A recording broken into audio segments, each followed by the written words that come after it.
Baron Edmond Rothschild adalah salah satu orang terkaya di Eropa pada tahun akhir 1800-an sampai tahun 1900-an.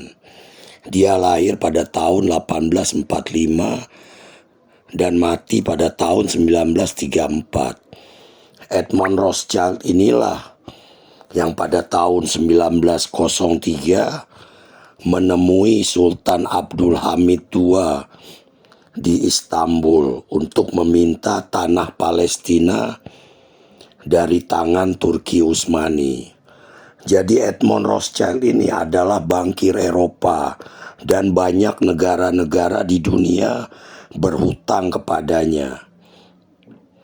Jadi sejak konferensi Zionis pertama pada tahun 1881 di Basel, Swiss, di mana kaum Yahudi Zionis mendeklarasikan bercita-cita mendirikan negara Yahudi di Palestina. Jadi mulai dari situlah terjadinya usaha-usaha untuk merebut atau membeli tanah Palestina dan Syria yang pada waktu itu dikuasai oleh Turki Utsmani. Jadi pertemuan antara Sultan Abdul Hamid II dengan Edmond Rothschild ini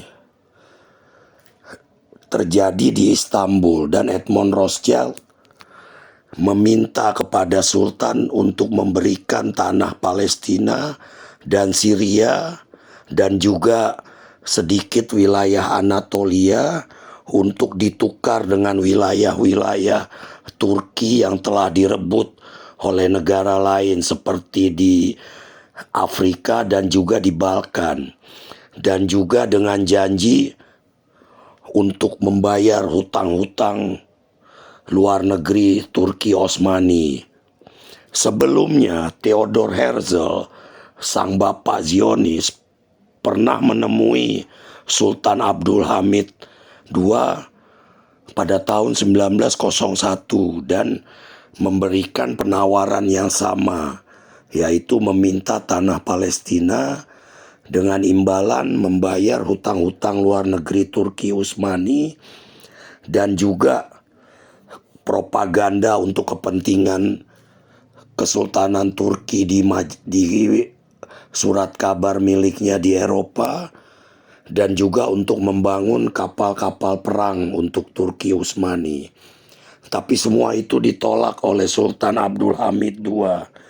Jadi kalau Anda ingin mempelajari tentang sejarah Sultan Abdul Hamid II yang hebat ini, silakan Anda nonton film seri Turki yang berjudul Payitaht Sultan Abdul Hamid II. Itu menceritakan bagaimana Sultan Abdul Hamid II diserang oleh banyak negara dan juga oleh kaum Yahudi Zionis.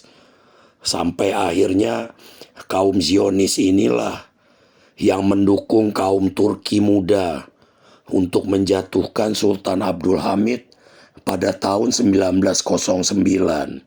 Apalagi sesudah Perang Dunia I berakhir, Turki kalah, sehingga keluarlah dekret Balfour yang menjanjikan tanah Palestina. Jadi Inggris menjanjikan tanah Palestina kepada kaum Yahudi Zionis.